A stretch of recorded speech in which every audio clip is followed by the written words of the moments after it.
Así que bueno, el siguiente paso, ya una vez que tenemos calculado nada más el peso y todo, nos quedaría sacar lo que serán los gramos. Eh, Así que bueno, lo que vamos a hacer, vamos a 16 em,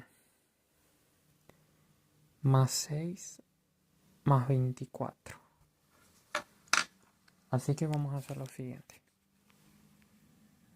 No sé si se me ve ahí, pero bueno, vamos a hacer. Se la re complicada. Em, Más 24 y sería igual a 46 gramos sobre mol.